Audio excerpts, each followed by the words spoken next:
مسلمان کے لیے موت جو ہے وہ اختتام زندگی نہیں ہے بلکہ شام زندگی ہے اور صبح آغاز زندگی ہے۔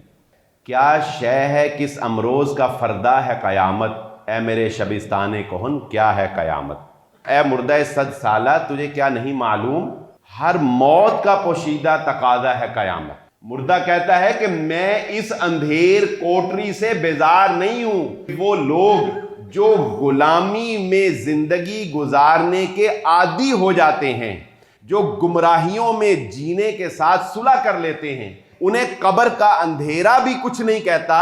نا انصافی کے ساتھ، برائی کے ساتھ، محکومیت کے ساتھ، مظلومیت کے ساتھ صلح نہیں کرتا۔ وہ زندگی میں اوپر جانے کی تمنا، وہ مقابلہ کرنے کی جستجو، ہمیشہ مومن کو یہ تڑپ ستاتی ہے اور ہمیشہ مومن اس تڑپ میں رہتا ہے۔ ہماری آج کی گفتگو، جیسا کہ آپ نے ہمارے فلائر میں دیکھا ہوگا، بنیادی طور پر وہ علامہ اقبال کے ایک شعر سے لیا گیا اقتباس ہے۔ ہم یہ بھی بات دارالسلام میں ریگولر جمعہ پڑھنے والے ہمارے دوست جانتے ہیں کہ کبھی کبھار ہم کوئی ایک جمعہ اس مناسبت سے بھی پڑھاتے ہیں کہ جس میں ہم علامہ اقبال کی کسی نظم سے کچھ باتیں حاصل کرنے کی کوشش کرتے ہیں، وہ باتیں جو انہوں نے امت کے درد میں اپنے الفاظ میں بیان کی ہیں، اور وہ باتیں جو بالکل قرآن و سنت کے عین مطابق اور مسلمانوں کے حالات کے مطابق ہوتی ہیں۔ لیکن یہ بات میں آپ کی گوش گزار کرتا چلوں کہ شعراء بہرحال شعراء ہی ہوتے ہیں۔ اس بات میں کوئی شک نہیں ہے کہ علامہ اقبال کے اشعار آپ نے دیکھا ہوگا، علماء اکرام اکثر ان کو کوٹ کرتے ہیں، لیکن اس کا مطلب یہ ہرگز نہیں ہے کہ ان میں وہ شاعرانہ جو ایک مزاج تھا وہ نہیں پایا جاتا تھا۔ وہ بہرحال پایا جاتا تھا، کسی معاملے میں بہت زیادہ غلو کرنا اور کسی بات کو بہت زیادہ بڑھانا یا اس طرح کے کچھ اور بھی اشعار، لیکن وہ بہت کم ہیں۔ زیادہ تر اشعار جو انہوں نے بالخصوص آخری زندگی میں امت کا درد رکھتے ہوئے کہے، وہ بہرحال پڑھنے کے لائق ہے۔ آج جو میں ان کی نظم ہم جو پڑھیں گے بھی اور ساتھ اس سے ہم سیکھیں گے بھی، یہ ان کی ایک نظم ہے جس کا نام انہوں نے رکھا ہے عالم برزخ۔ عالم برزخ، برزخ یعنی ایک پردے کی زندگی جو مرنے کے بعد انسان کو ہوتی ہے۔ یہ بات بھی ذہن نشین رہنی چاہیے کہ مسلمان کے لیے موت جو ہے وہ اختتام زندگی نہیں ہے بلکہ شام زندگی ہے اور صبح آغاز زندگی ہے۔ یعنی ایک زندگی کی شام اور دوسری زندگی کی صبح، یہ مومن کے لیے موت کی حیثیت یہ ہے، لیکن بہرحال موت آنی ہے۔ تو عالم برزخ میں وہ ایک مکالمہ پیش کرتے ہیں کہ مردہ جو ہے وہ اپنی قبر سے باتیں کرتا ہے۔ مردہ جو ہے وہ اپنی قبر سے باتیں کرتا ہے، اور قبر سے باتوں کے درمیان میں پھر اللہ رب العزت بھی ان دونوں کو ہم کلام ہوتے ہیں اور ان دونوں کے ساتھ بات کرتے ہیں۔ تو سب سے پہلے مردہ جو ہے وہ قبر سے پوچھتا ہے، کیا شے ہے کس امروز کا فردہ ہے قیامت، اے میرے شبستان کہن کیا ہے قیامت۔ مردہ پوچھتا ہے قبر سے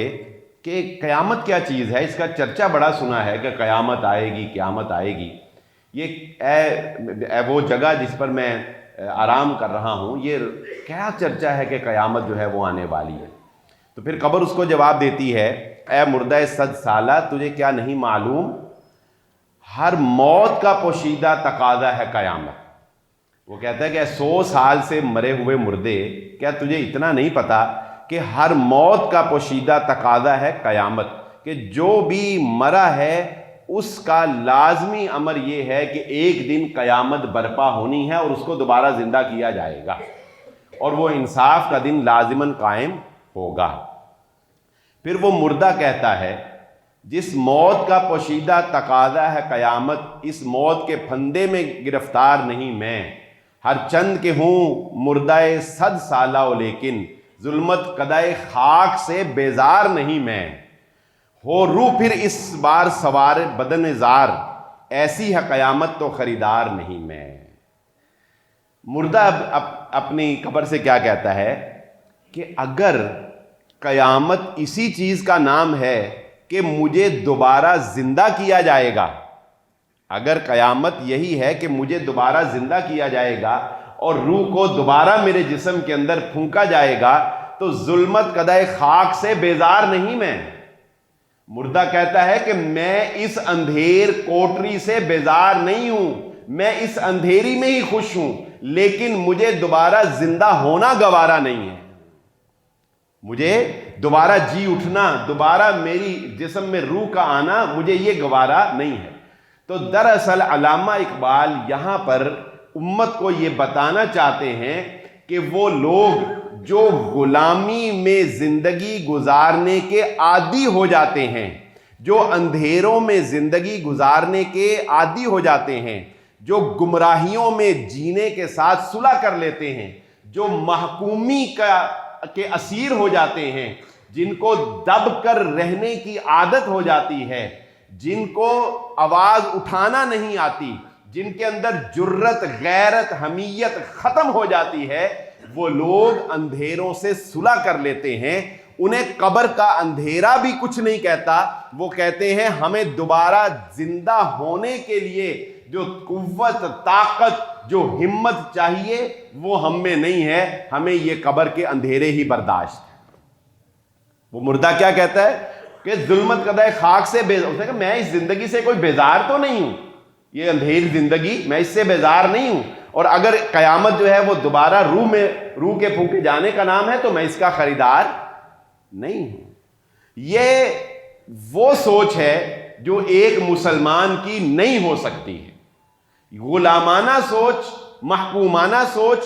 یہ ایک مسلمان کی نہیں ہو سکتی۔ اور رسول اللہ صلی اللہ علیہ وآلہ وسلم نے بے شمار احادیث میں اس بات کا ذکر فرمایا کہ آپ صلی اللہ علیہ وسلم نے فرمایا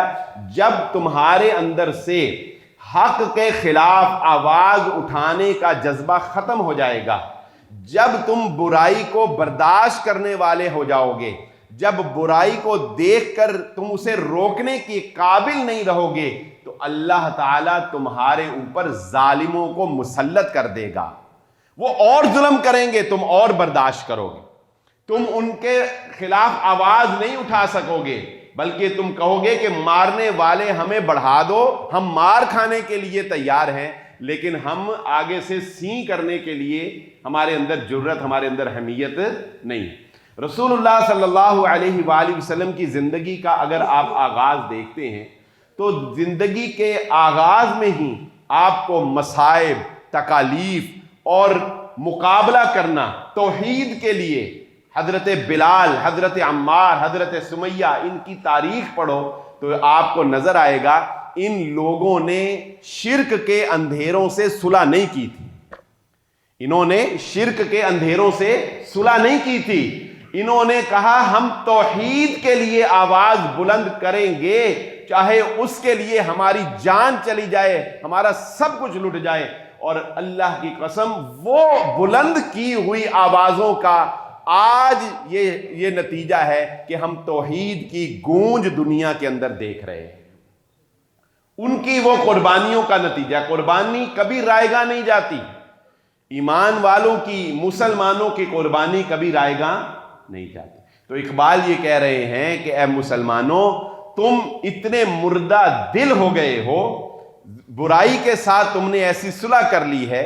غلامی کے ساتھ تم نے صلح کر لی ہے کہ تمہیں اب اندھیرے ہی اچھے لگتے ہیں، تمہیں دوبارہ جی اٹھنے کی تمنا بھی نہیں رہی۔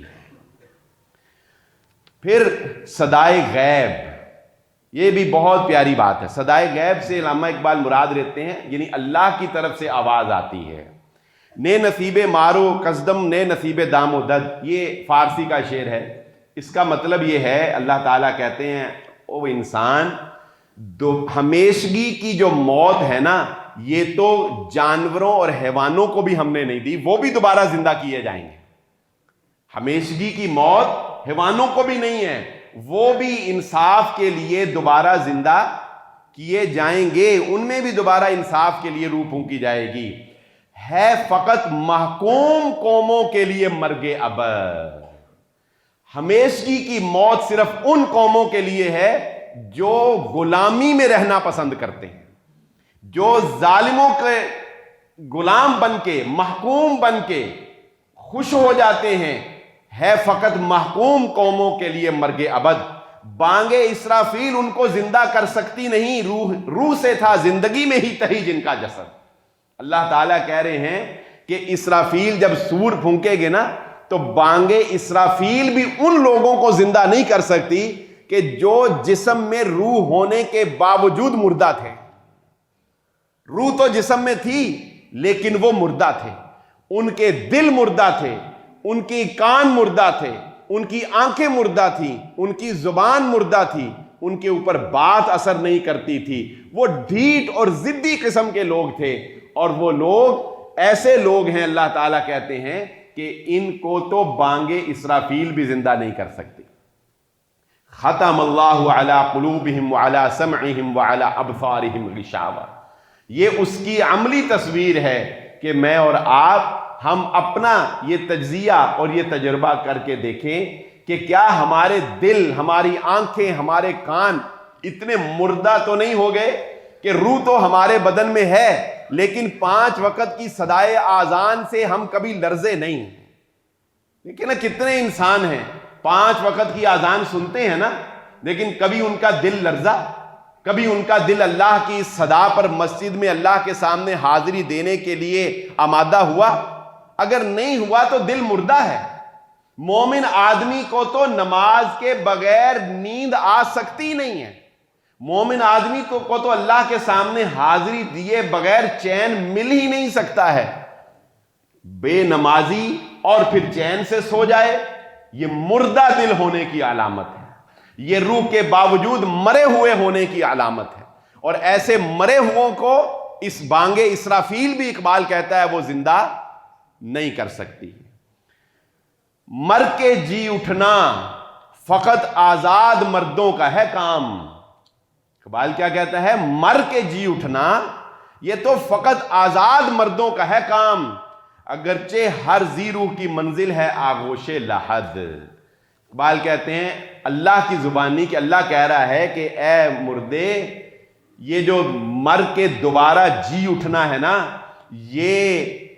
زندہ دل مرد اٹھا کرتے ہیں، اگرچہ موت تو سب کو آنی ہے مگر مردہ دل دوبارہ زندہ نہیں ہو سکتے۔ اقبال یہ پیغام مسلمانوں کو دے رہے ہیں کہ عثمانیوں پہ کوہ غم ٹوٹا تو کیا غم، کہ خون 100,000 انجم سے ہوتی ہے سحر پیدا۔ آج بحیثیت امت مسلمہ ہم اس بات کا بڑی آسانی سے تجزیہ کر سکتے ہیں کہ ہم نے یہ تسلیم کر لیا ہے کہ ہم غیر مسلموں کا مقابلہ نہیں کر سکتے، ہم ان کی غلامی میں ہی، محکومیت میں ہی زندگی گزار سکتے ہیں۔ اس لیے آپ کو مقابلے کی، جستجو کی، کھڑے ہونے کی کوئی رمق جو ہے وہ باقی نظر نہیں آئے گی۔ لیکن زندہ مثالیں قوموں کی ہمارے سامنے ہیں۔ کیا چائنا ہمارے بعد آزاد نہیں ہوا؟ کیا اس نے ان قوموں کا جو اپنے آپ کو سپر پاور کہتی تھی مقابلہ نہیں کیا؟ کیا وہ ان کے مقابلے پہ دست بدست اس وقت کھڑا نہیں ہو گیا؟ اور کیا وہ پاور ان سے ڈر نہیں رہی کہ کل کو یہ ہماری جگہ پہ سپر پاور کی جگہ لے لے گا؟ لیکن یہ سوچ امت مسلمہ میں اقبال کہتے ہیں کیوں نہیں آئی؟ امت مسلمہ نے یہ کیوں سوچ لیا کہ ہم ٹیکنالوجی لیں گے تو ان سے لیں گے، مراعات لیں گے تو ان سے لیں گے، قرضے لیں گے تو ان سے لیں گے، ہم کلچر اپنائیں گے تو ان کا اپنائیں گے، ہم ترقی کریں گے تو ان کی غلامی میں کریں گے۔ اقبال امت مسلمہ کو یہ بتانا چاہتے ہیں کہ اگرچہ تم اس وقت محکوم ہو لیکن اس محکومی سے صلح تو نہ کرو نا، اپنے اندر رمق تو رکھو دوبارہ جی اٹھنے کی، دوبارہ جی اٹھنے کا، دوبارہ دنیا کے اوپر حکومت کرنے کی جستجو تو تمہارے اندر ہونی چاہیے۔ پھر قبر کہتا ہے، قبر کہتی ہے اپنے مردہ سے، اور یہ بھی بڑے پیارے الفاظ ہیں، آہ ظالم۔ قبر جب اللہ کی بات سنی قبر نے تو اب قبر جو ہے وہ مردے سے کہتی ہے آہ ظالم تو جہاں میں بندہ محکوم تھا۔ قبر کہتی ہے ہو میں تیرے ساتھ سر کھپا رہی تھی کہ قیامت ہوگی، تو دوبارہ زندہ ہوگا، تجھے خوشی ہوگی کہ دوبارہ زندگی ملے گی، اور مجھے تو اب پتہ چلا ظالم تو جہاں میں بندہ محکوم تھا، میں نہ سمجھی تھی کہ ہے کیوں خاک میری سوز، تیری میت سے میری تاریکیاں تاریک تر، تیری میت سے زمین کا پردہ ناموس چاک۔ اس قبر اب اپنے مردے سے کہتی ہے کہ افسوس ہے کہ مجھے پتہ نہیں تھا کہ تو ایک غلام ذہنیت کا، ایک محکوم انسان تھا، اور تیری وجہ سے تو میں بھی کہوں کہ میری مٹی جو ہے، یہ مٹی میں بھی جان نہیں رہی،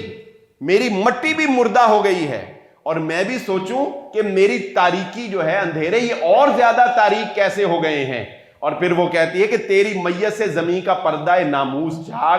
تیری میت سے تو جو زمین کی غیرت اور حمیت تھی، جو زمین کا تقدس تھا، وہ بھی پامال ہو گیا ہے۔ یعنی قبر بھی اس مردے سے خوش نہیں ہے جو مردہ غلامی پہ رضامندی کر کے قبر کے اندر اترا ہے۔ یعنی دوسرے معنوں میں یہ انتہائی طریقے سے جھنجھوڑا ہے اقبال نے مسلمانوں کو کہ اپنی اس تاریخ کو یاد کرو جب محمد الرسول اللہ صلی اللہ علیہ وآلہ وسلم 313 کو لے کر مقابلے کے لیے نکلے تھے، اور انہوں نے مقابلہ کیا تھا۔ جب وہ احد میں نکلے تھے انہوں نے مقابلہ کیا تھا۔ جب پوری دنیا کے کافر چر دوڑے تھے انہوں نے خندق کھودی، مقابلہ کیا تھا۔ جب مسلمانوں نے فاقہ کشی اختیار کی لیکن مقابلہ کیا تھا، مسلمانوں نے محکومی اور غلامی سے صلح نہیں کی تھی۔ محکوم بندہ اور غلام بندہ، اس سے تو اقبال کہتے ہیں قبر بھی تنگ ہے۔ الحذر، محکوم کی میت سے سوبار الحذر، اے سرافیل، اے خدائے کائنات، اے جان پاک۔ قبر کہتی ہے اللہ کی پناہ، اللہ کی پناہ، اب کبھی دوبارہ میرے اندر یہ محکوم مردہ نہ آئے، اس محکوم مردے سے اللہ مجھے بچا لے۔ الحذر الحذر، سوبار الحذر، کہ یہ محکوم مردہ میرے اندر آ گیا۔ اللہ اکبر۔ اب اس سے آگے پھر اور اشعار بھی ہیں، لیکن ہم اپنی بات کو اب دوسری طرف لے کر چلتے ہیں۔ دین اسلام کا مزاج اس چھوٹے سی نظم کے اندر اقبال نے بڑے پیارے انداز میں بتا دیا ہے، اور دین اسلام کا مزاج ہمیشہ اعتدال میں رہا ہے، نہ تو غلو رہا ہے، نہ ہی تنزل رہا ہے، نہ افراط رہی ہے اور نہ تفریط رہا ہے۔ ایک پہلو یہ ہے، ہم دوسرے پہلو پر بھی بات کو سمجھیں گے۔ ایک پہلو یہ ہے کہ مومن آدمی کی جستجو، لگن، تڑپ جو ہے وہ ختم نہیں ہوتی۔ کتنے ہی ایسے لوگ، اس کو آپ کسی بھی جگہ پہ اپلائی کر کے دیکھ لیں، کتنے ہی ایسے لوگ ہیں جو پہلے غریب تھے، غربت کی زندگی گزار رہے تھے، ہمت کی، جستجو کی، دعائیں کی، اللہ سے مانگا، غربت پہ صلح نہیں کی، غربت پہ جم نہیں گئے، آج اللہ نے ان کو مال و دولت سے نواز دیا ہے۔ ایمانداری سے، نیک نیتی سے محنت کی۔ کتنے ہی ایسے لوگ ہیں جو غربت سے نکل گئے، اور وہ جنہوں نے اس بات کا عزم کر لیا کہ نہیں ہم بے ایمانی پر ہی قائم رہیں گے، جنہوں نے اللہ پہ بھروسہ نہیں کیا، غربت کے ساتھ صلح کر لی، جنہوں نے بے ایمانی کے ساتھ صلح کر لی، زندگیاں بیت گئیں، ان کی نسلیں بیت گئیں، لیکن وہ غربت سے نہ نکل سکے، وہ بے ایمانی سے نہ نکل سکے۔ کتنے ہی ایسے لوگ ہیں جنہوں نے اس بات پر صلح کر لی ہے۔ ہم میں، ہمارے معاشرے میں کتنے ہی ایسے لوگ ہیں جنہوں نے اس بات سے صلح کر لی ہے کہ ہم سود کے بغیر نہیں چل سکتے۔ اللہ تعالیٰ کہتے ہیں جب تم نے غلامی کو پسند کر لیا تو ہم بھی تمہیں سود کا غلام ہی رکھیں گے۔ سود کی غلامی پہ ہم نے صلح کی ہوئی ہے کہ نہیں کی ہوئی؟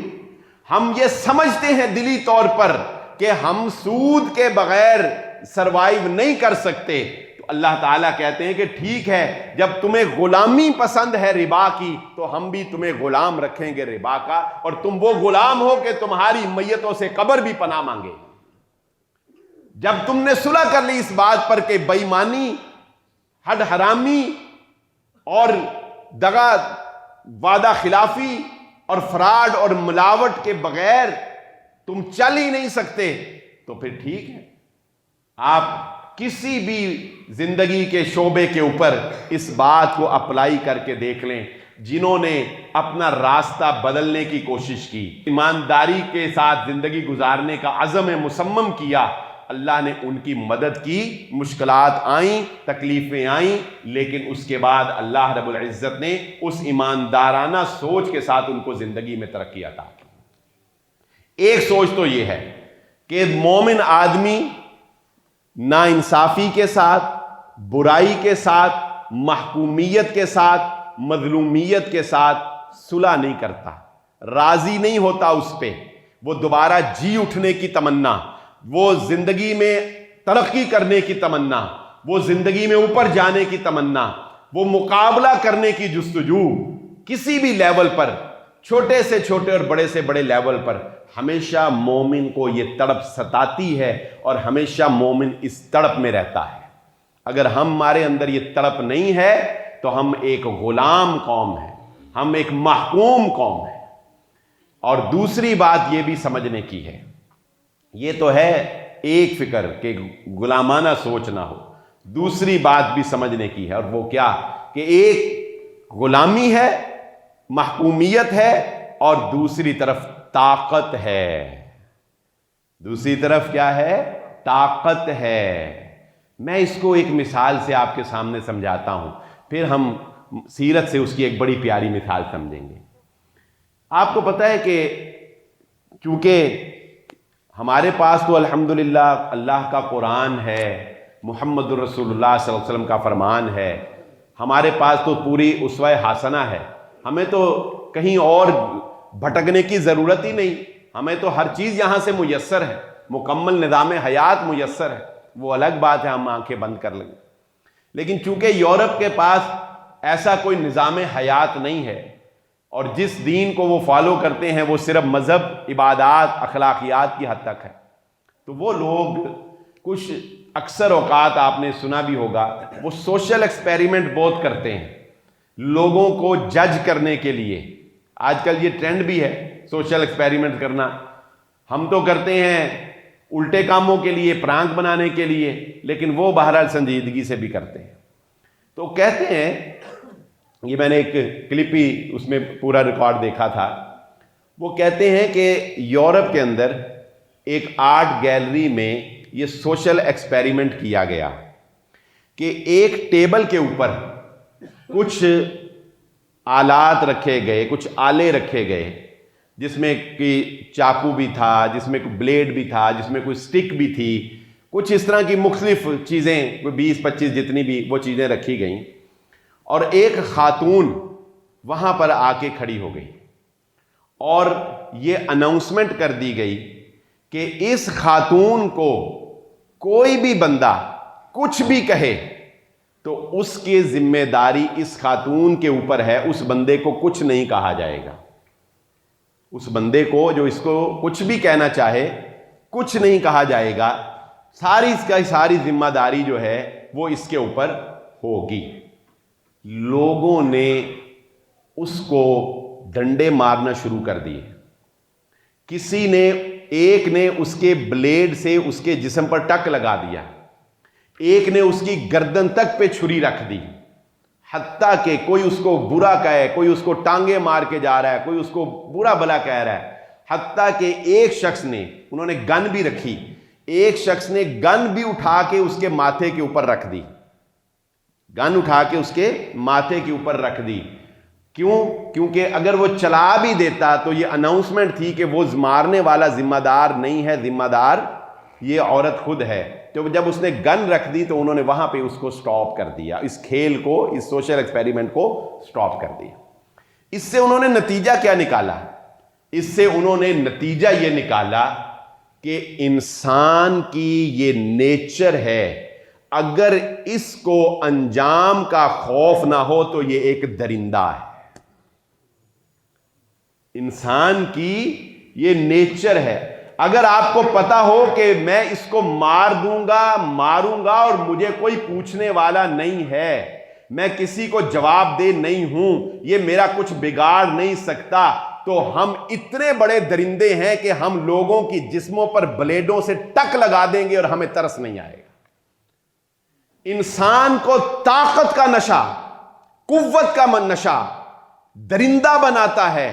اور یہاں پہ ہمیں وہ مثال ملتی ہے کہ اسلام نے اگر غلامی کو قبول نہیں کیا، اگر محکومیت کو قبول نہیں کیا، تو اسلام نے طاقت کے نشے کو بھی قبول نہیں کیا. اسلام نے سکھایا کہ جب محمد الرسول اللہ صلی اللہ علیہ وآلہ وسلم اس پوزیشن پر پہنچ گئے تھے کہ ان کے ایک اشارے سے ان کے دشمنوں کی کھال اتاری جا سکتی تھی، اس وقت بھی وہ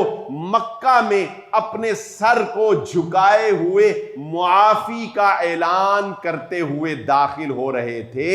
ان پر طاقت نے ایسا غلبہ نہ پایا کہ انہیں جواب دہی کا خوف نہ رہا، اس لیے کہ مومن جواب دہ انسانوں کو نہ بھی ہو، وہ اللہ کے سامنے جواب دہ ہوتا ہے. اگر اپنے اندر سے غلامی کو نکالنا، اگر اپنے اندر سے محکومیت کو نکالنا ہے، تو اس کا مطلب یہ نہیں کہ دوسری طرف تم اتنے طاقتور بن جاؤ کہ فرعون بن جاؤ. اس کی انتہا یہ نہیں ہونی چاہیے کہ طاقت کے نشے میں تم لوگوں کو درندوں کی طرح روندنا شروع کر دو. یہی اسلام کا ترہ امتیاز ہے کہ اسلام ایک اعتدال پسند دین ہے، جس نے طاقت کو بھی شکنجے میں جکڑا ہے، جس نے محکومیت کو بھی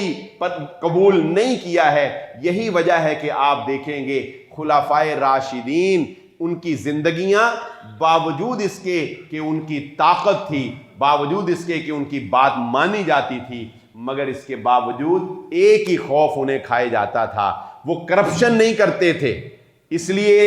نہیں کہ کوئی انہیں پوچھنے والا تھا، بلکہ اس لیے کہ وہ اللہ کے ہاں جواب دے تھے.